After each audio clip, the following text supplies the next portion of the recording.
The Colosseum shook with the roar of thousands.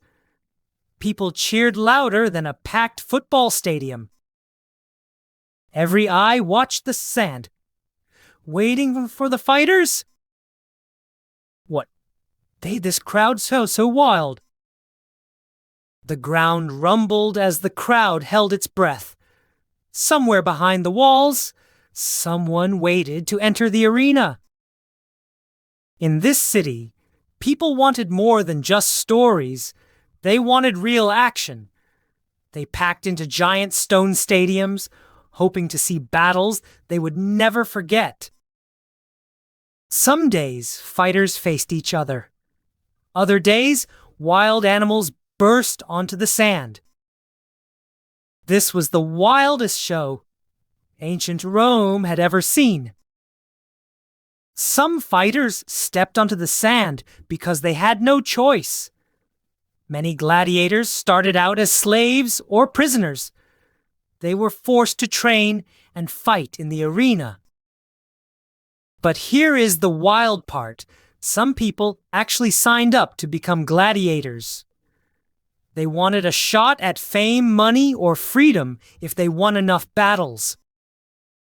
Gladiators had to train every day at special schools. They learned how to use swords, shields, and even nets. The training was tough, like how athletes practice for hours to get better at their sport.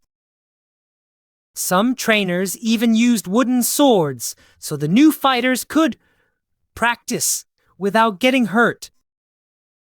Not everyone survived the training. But if you made it through, you were one step closer to fighting in the real arena. Once they finished their training, it was time to enter the arena. So, what was it like to fight in front of a roaring crowd? Picture this. A gladiator steps onto the sandy floor wearing heavy armor, almost like a football player in full pads. His helmet has a strange shape. Some looked like fish, others had fancy crests to stand out. Each fighter carried different weapons. Some used short swords and big shields. Others swung tridents or tossed nets, making every match unique. The Colosseum itself was massive. About 50,000 people could fill the seats, just like at a giant football stadium. The crowd yelled, cheered, and even booed, picking favorites the same way fans do at sports games today.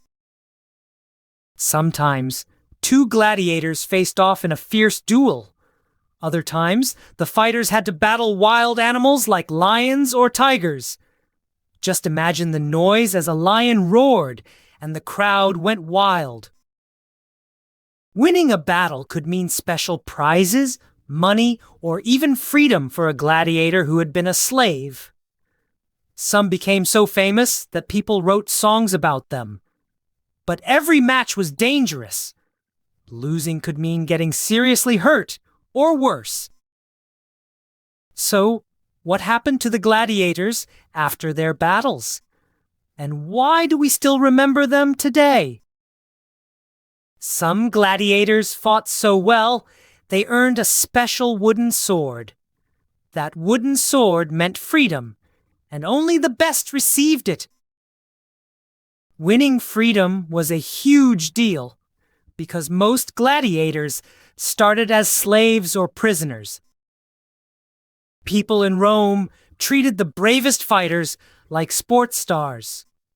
Kids collected tiny clay statues of their favorite champions. Songs and stories spread their names across the city, and crowds cheered when they walked by. Here's the cool part. Thousands of years later, we still talk about gladiators. Their battles were so dramatic, their stories stuck around. Gladiators remind us how people used to look for adventure, and how some fought for a better life. Let's wrap up what we learned about these amazing fighters. Gladiators trained for years to fight in front of huge crowds.